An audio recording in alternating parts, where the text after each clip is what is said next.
Assalamualaikum warahmatullahi wabarakatuh. Oke pemirsa, untuk sore ini kita nangani kulkas yang ketusuk ya. Tadi saya temukan bocor ada 4 titik bolong, dan sekarang sudah selesai, dan saya akan review apabila kita menemukan kulkas yang kemasukan air, seperti apa cara penanganannya. Kita akan review bocornya dulu ya guys ya.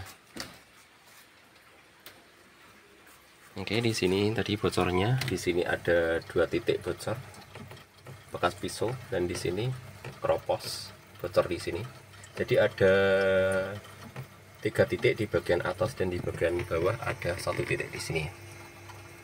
Sudah kita tambal menggunakan lem hijau. Cuman di sini ada problem lagi atau ada masalah lagi pada kulkasnya, terjadi mampet nih.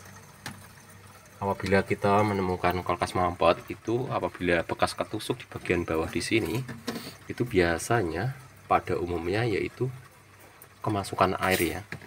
Jadi kita langsung tebak aja kulkas ini kemasukan air. Jadi apabila kemasukan air di dalam ini tidak dibersihkan, maka dia akan menggumpal di bagian dalam di sini. Jadi alangkah baiknya kita bersihkan dulu di evaporator, kita keluarkan airnya dengan cara kita panasi di bagian evaporator. Kita keluarkan semuanya airnya. Apabila sudah tidak keluar air, maka selanjutnya kita lakukan pengisian freonnya. Apabila sudah kita lakukan pengisian freon masih mampet, jadi ada solusi lagi dari belakang, sering saya buatkan videonya. Jadi buat pemirsa semuanya yang masih pemula, yang baru mampir di channel Warung Samarinda, biar pada tahu ya, tentunya yang baru-baru mampir.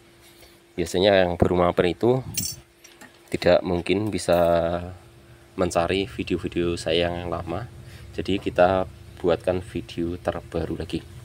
Jadi langkah pertama untuk nanganinya, jadi kita pasangkan pentil dulu ya. Dan ini karena ini sudah selesai, ini tadi kita pasangkan pentil di sini untuk mengeluarkan air. Dan untuk video cara mengeluarkan air sudah ada di video-video saya yang lama ya, video saya yang lama. Jadi setelah selesai kita keluarkan airnya, sudah berapa ini tadi, sudah banyak yang keluar airnya. Apabila kalau kita tunggu-tunggu kan lama ya, kita nungguin keluar airnya, ini bisa memakan waktu 1 hari full hingga 2 hari baru selesai kalau kita nangani kulkas yang kemasukan air seperti ini.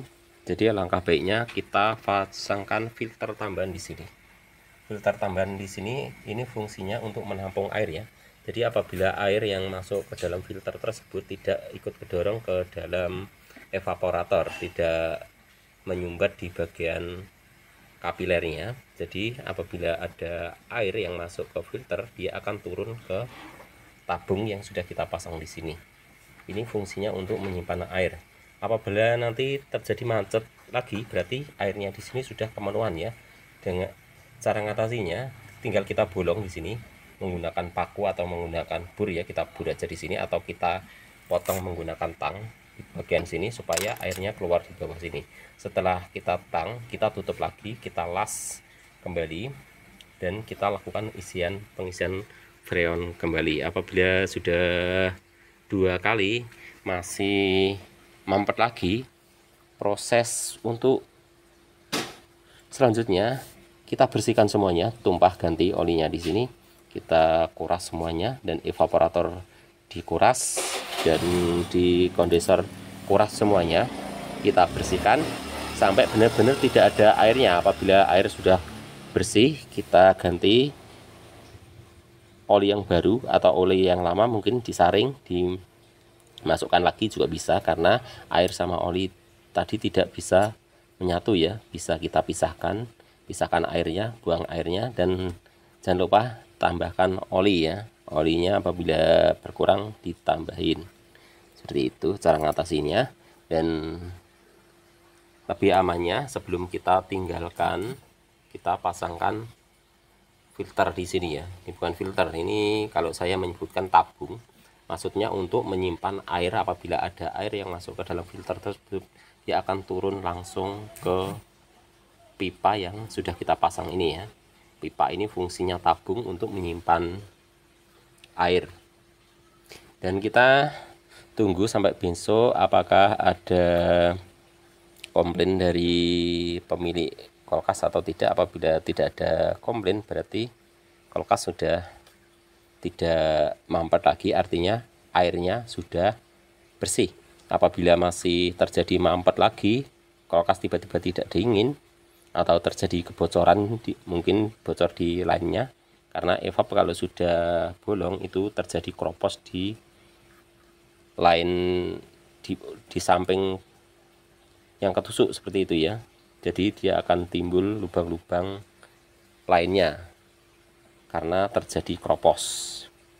Jadi buat pemirsa semuanya, apabila mempunyai kulkas yang sudah ketusuk itu jangan lama-lama menunggu, harus cepat-cepat diperbaiki. Apabila tidak diperbaiki biasanya terjadi parah, bolongnya itu yang awalnya bolong 1 titik bisa jadi 10 titik lebih ya. Biasanya teknisi itu kalau bolongnya lebih dari 10 sudah tidak mau memperbaiki, langsung ganti yang baru seperti itu ya.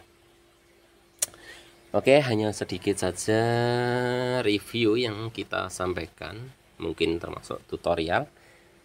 Seperti ini cara nangani kulkas yang kemasukan air ya. Kita tambahkan tabung di belakang di bawah filter, dan filternya untuk kapilernya kita taruh di atas ini supaya apabila ada air tidak langsung masuk ke filter, supaya air masuk ke dalam tabung yang sudah saya sediakan. Mungkin sampai di sini dulu videonya. Yang belum tekan tombol subscribe-nya, saya ingatkan kembali, tekan tombol subscribe, like, komen, share, dan dukung terus di channel Warna Samarinda supaya di channel ini bisa membagikan pengalaman-pengalaman menarik di video berikutnya. Terima kasih, selamat mengikuti video saya berikutnya.